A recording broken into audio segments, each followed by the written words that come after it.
Welcome to School Zone, the show all about your local school districts here in the White Mountains. I'm your host, John Larsen. Today we have Becky Clark. Welcome to the show, Becky. Thanks, John. Becky's our new junior high principal. Really excited to have her on board and excited to talk about some of the things that she has in store for our junior high.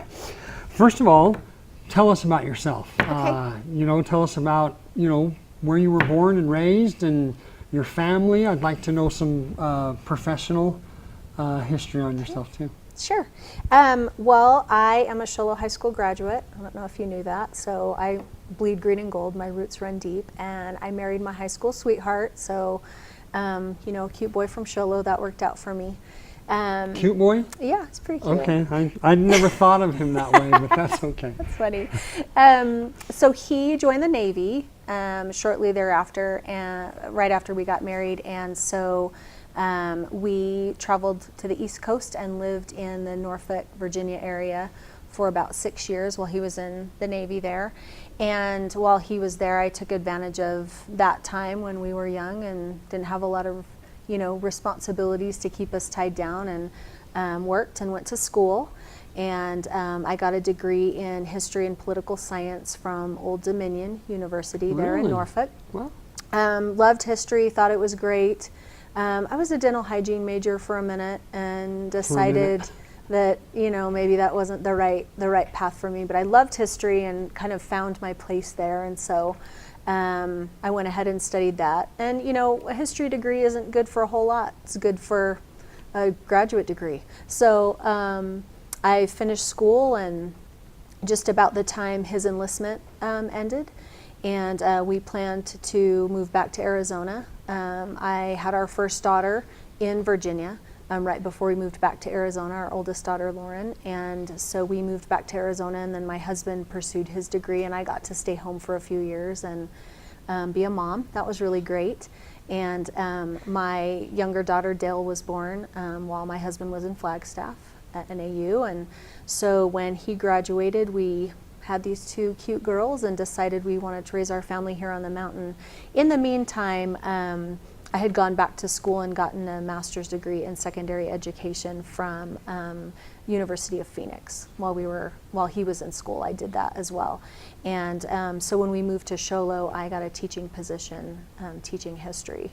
But maybe what you didn't know about me is while I was in school in Norfolk, I worked for a company that owned 6 hand-rolled soft pretzel franchises. And I answered an ad in the newspaper because I needed a job, and started in the mall making pretzels, and within a couple of years had worked my way up through like a shift leader, and then I was a store manager, and then a multi-unit manager, and about 2 years before we left Virginia, I was their district manager, so I managed all the stores for them and learned a lot from that career in business. And it was fun. I really liked it. Some skills you never learn. It's like riding a bicycle, making pretzels. So that was really fun, and I loved those people. So when my children were about school age, I thought about, maybe pursuing a career. And that's when I decided to go back to school for a teaching certificate. Teaching is kind of in my blood. My mom was a teacher and curriculum director and a special services director, and so I kind of watched her come up through the ranks over the years. And I think that's one of the things, like sometimes you're just a teacher. And so when I kind of had that career in business to contrast, I decided maybe that was the route I should take. So we moved up here, and I started teaching at Show Low Junior High School in 2005, teaching history. That seems like forever ago, but it really isn't, and it's fun now. Some of my first couple of years, some of my students now are teachers at Show Low High School, so that's fun. But I taught for 9 years junior high and 1 year at Show Low High School, and then in 2013 I left the classroom and moved into a district administrative position as a director of curriculum and federal programs. So for the past 3 school years, I've been working in that capacity, and so that's kind of how that all went down. This was a kind of long track to here, but really a great journey. Great. Well, there's a few things I want to ask you about. First of all, you said your husband got a degree. What's his degree in? In criminal justice and sociology. Okay, so I think it's so important. One of the things that my wife and I have always talked about is the effect that parents receiving their education, and in particular getting an advanced degree from a university or college, how that affects children. And so it impresses me that both of you have your degrees, and that I'm confident in your kids' heads already that it's just an expectation that they'll go to college, right? Right. And improve themselves. I think that's really important. Did you say you got your master's online? No, it was at the ground campus, but then Okay. I actually got a second master's about 3 years ago in educational leadership. So I have that kind of, because everyone should have 2 master's degrees for the Right. price of 2. I mean, you Correct. really should. So I think it's important. I think that the more we become technologically advanced, as far as the schools go, our kids are going to need that Right. To continue on their education. And so I thought I'd ask about that. Yeah, And then I agree. and then the last thing is, do you still make pretzels? I do in an Nice. amateur capacity, but once a year. Well, that's better than not at Yeah, all. yeah, it's fun. Once a year at the junior high in the foods classes, I push in and we do a day, and Oh, great. the teacher has a recipe for soft dough, and we talk about the history behind the pretzel and that That's kind of cool. thing. So that's really fun. That's cool. That sounds like fun. Yeah. So I'm interested.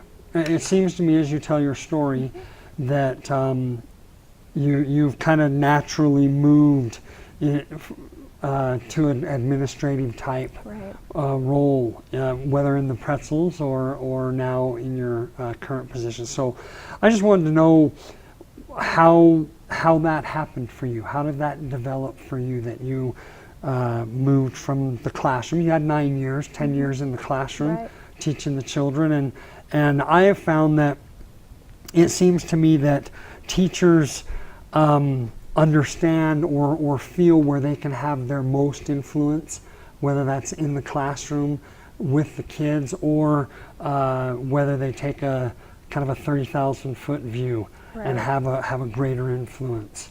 And so I just wanted you to tell me about that. No, that's a great question, John. I think that what happened those last couple of years that I was teaching here was kind of looking at our curriculum, and we kept our game kind of the same, and things around us started to change, and we needed to adapt our systems. And so I kind of realized those last couple of years that there were some things that I felt like I could make a difference from a different position. And it kind of was a difficult thing to do from the classroom. So I realized that I was going to need to make that move into administration. And it was hard. It was hard to leave the kids. It was hard to leave the content. I mean, I couldn't believe for 10 years I got paid to stand around and talk about history and literature with kids. Like, who gets to do that, you know? Right. And so, but I did make that move. And some of the things that that I feel like were a benefit to me, like I really got in and got to get my hands dirty and really look at our district's curriculum from that 30,000-foot view, as you said. And what we realized was there was a lack of alignment.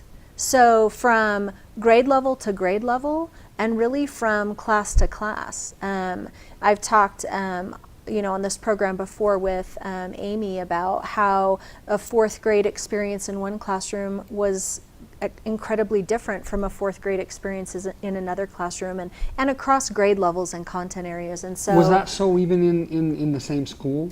in the same school, Right. yes. As opposed to different schools even. Right. Yeah. And so, just trying to kind of work through that process to align ourselves, and then also to kind of align our rigor and bump that up so that students were getting the most experience that they could in our schools. And so, working with the curriculum office in that way, kind of narrowing that focus and really working to kind of make sure we were all going in the same direction, so to speak, all our arrows were pointing in the same way. That was a real difficult task, but really rewarding at the same time, just to kind of bring all that together and work with teams of teachers and administrators from all different schools. You know, I think when you're a teacher, you work with your colleagues in your content area or your grade level in your school, and you don't really get to interact with people at other sites, and that was really rewarding for me. I enjoyed that a lot. And I feel like I've grown a lot too in that same regard. So. Well, I know from my position, knowing what I know and the opportunity that I have to work within the system, the district, the last few years have been just excellent in all that you just talked about. You know, how we've been able to bring it together and focus and get on the same page and all working towards the same goals.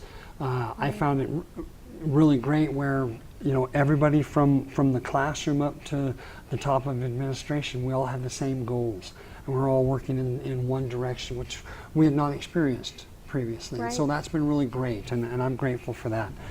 So ultimately, I want to know, for you coming in, you've had a few months now that you've known that you're the new principal, and I imagine that you had an opportunity to really go through the junior high, see things that have worked, that haven't worked, see things that you can do to improve. And so I want to know what your vision is. I want to know where you're going, and with that, within the goals of the district. Great. No, that's exciting, and it's fun to talk about ideas and really like kind of get in and get moving. So, you know, I like to think of the vision as a series of 3 value statements that are based on, kind of rooted in some core values and beliefs that I have about kids, about schools, about parents and staff, and just the whole community. So one of the things that I value is relationships, and relationships that are based on integrity. And so that kind of behavior statement would be for a student to say, and staff and parents and the community to say, I trust. I trust the people, I trust the organization, I trust the process. And so looking at those relationships, you know, it's about people and not programs. And what can we do to try to build people up? I want parents and kids to feel like coming to the junior high is a positive experience, that they feel like they can come in and find value in what they see. That's really important to me.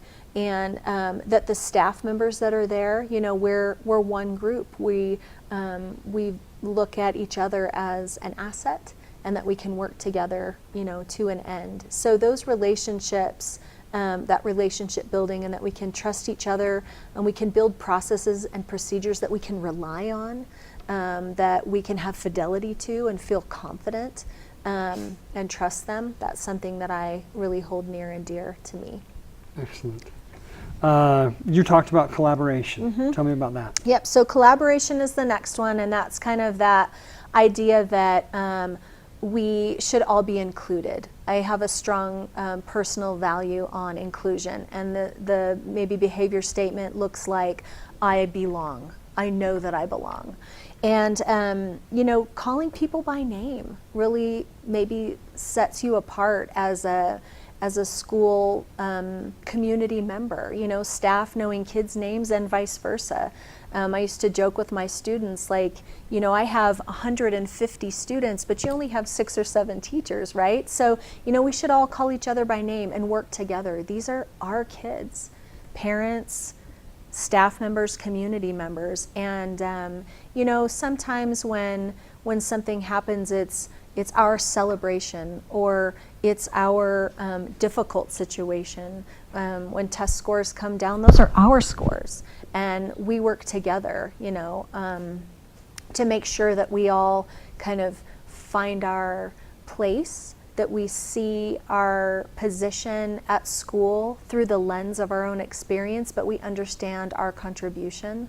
And I've really valued collaborating with teachers over the last couple of years on some really kind of challenging projects, because it really takes lots of people to get that really focused, positive result. And you know, it's almost like an all hands on deck thing, right? We're all in it. We need to work together. Great. So the final of the three is courage, and I find that to be an interesting one. I want you to tell me why you feel courage has a place in here. One of the buzzwords in education right now is growth mindset, and that's great, but there's a lot more to it than that for me. It takes courage to get yourself up and go to school every day. It takes courage to send your kid to school in a time when sometimes it's a little bit scary what you see on the news. It takes courage to be a teacher, to go into a classroom and work hard, you know, even when you feel like it's a struggle. It takes courage to do those things. And I think that the behavior statement that I really value is I can do hard things. And if we can each kind of accept that and embrace it, then we can persevere and kind of work together to overcome challenges. Can I ask you a quick question that just came to my mind? Do you think it takes courage for these kids? Because we're talking from 6th to 8th grade, right? So what's Right. our age group there? Sometimes as young as 10 or 11 to maybe 14. Okay. You think it takes courage for those kids to go to school on a day they know they've got a big test? Yeah, I really do. I really do. I do too. I mean, sometimes I think we lose track of the fact that these are still, I mean, they're not babies, but they're pretty young kids. And so much of like what we see in junior high kids, you know, I chose to spend the majority of my teaching career in a junior high classroom, a middle school classroom. Those are my people. I'm a little bit quirky. And I think that, you know, people will say to me, oh, you teach junior high? Oh, I'm sorry. No, don't, right? I celebrate it. I love those kids. It can be an awkward transitional age, right? In between being a baby and becoming a young adult. Well, what you just said, they have a foot in each world. And so that can be a difficult transition for them. So much of what we do in a junior high setting is about social emotional. Sometimes certain days more that than content or academics. And so what we can do to provide kids with the kind of courage and hope that they're going to get through that. I mean, think back on your own junior high experience. I imagine it was probably one of the most difficult times in your life. Just to be, you know, to be comfortable in your own skin. Yeah, and for me, you know, to be a child of divorce and some of the other things that are going on in kids' lives that are just really, you know, challenging for them. You know, something in my own life, I went through a very difficult personal situation as an 8th grader. And my family had a big move, kind of unexpected, and it was a little bit challenging for my family and for me. But I had a teacher at school that when I couldn't really talk to friends about what I was going through because they didn't understand, I had a teacher at school that would listen to me, and she just let me talk. And I knew that I could go in there and chat with her when I needed to. And that made all the difference. And when I went into teaching, I remember thinking that if I could be that one caring adult for a kid and make their junior high experience something that they got through and they came out on the other side maybe better than when they came in, that was something I really wanted. And so, you know, with kids, it's just being there for them, but also helping them understand that maybe they can't do it yet. Right? And so we need to kind of move to that growth piece, but really giving them the courage and hope to understand, like, I can persevere, I can do this, and I'm gonna be great. And that sometimes if they leave your classroom at the end of the day with that, then awesome, you know. Well, I pulled you off a little bit. I apologize, okay. but I want to make sure that you tell me everything about I can do hard things.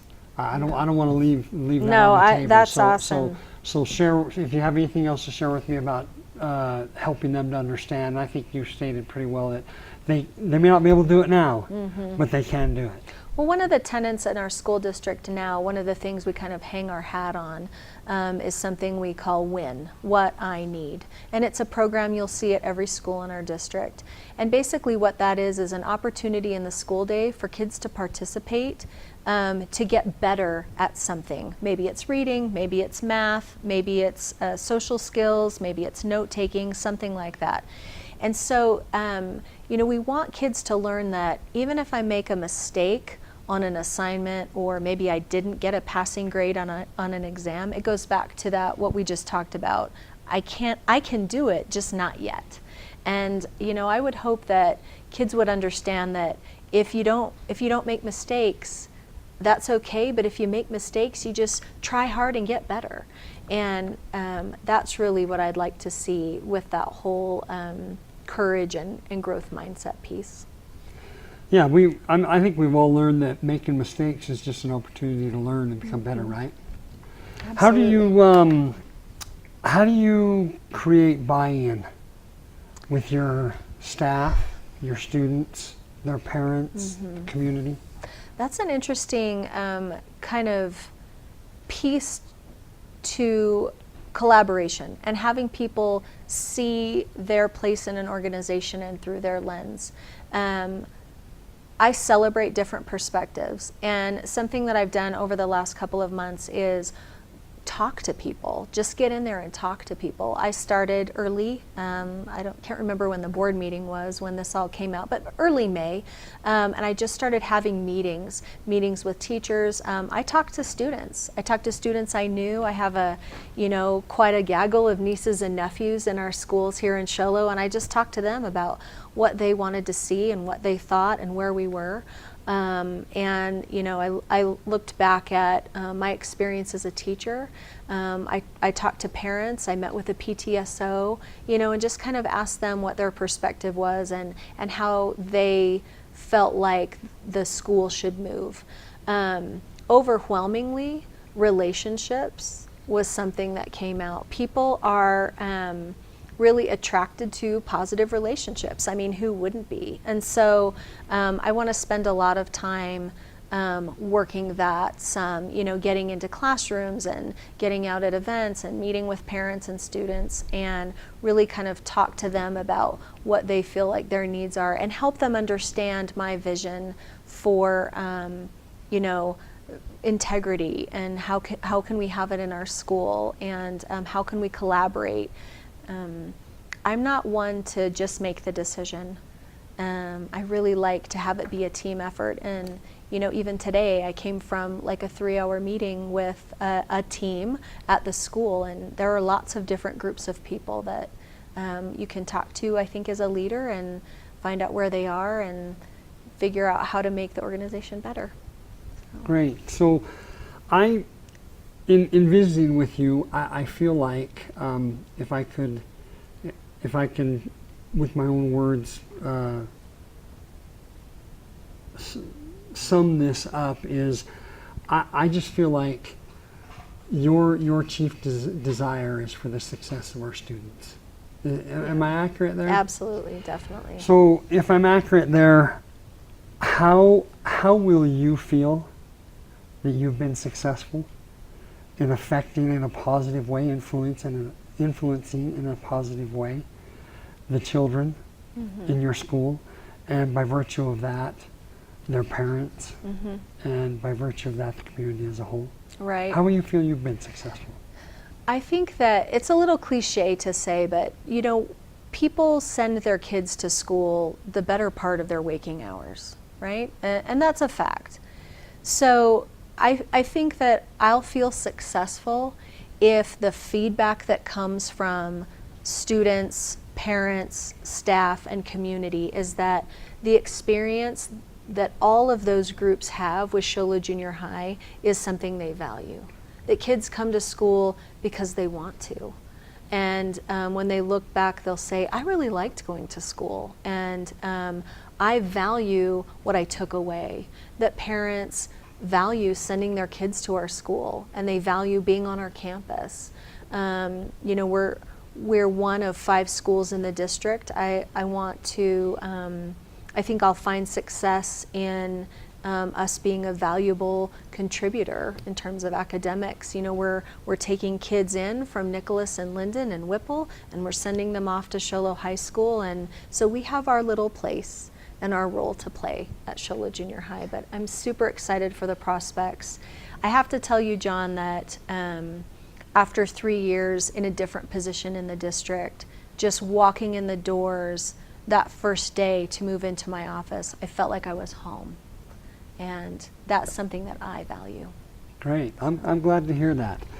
So I want to express my appreciation to you, not only for being here today, but I've always felt like you've been a great team member. You've always been very interested in grabbing the ball when it was your turn and running with it and doing what you had to do. And I'm really grateful for that. In particular, the last 3 years, I think you've performed more than admirably in your position. And I'm very excited. I've got a son in the junior high, bless your heart. It's going to be great. And so I have a vested interest as a parent in all of that. So I'm really grateful for that. I wanna see if I can get a commitment from you to come back and visit with us, say, I don't know, middle of the year or sometime, awesome.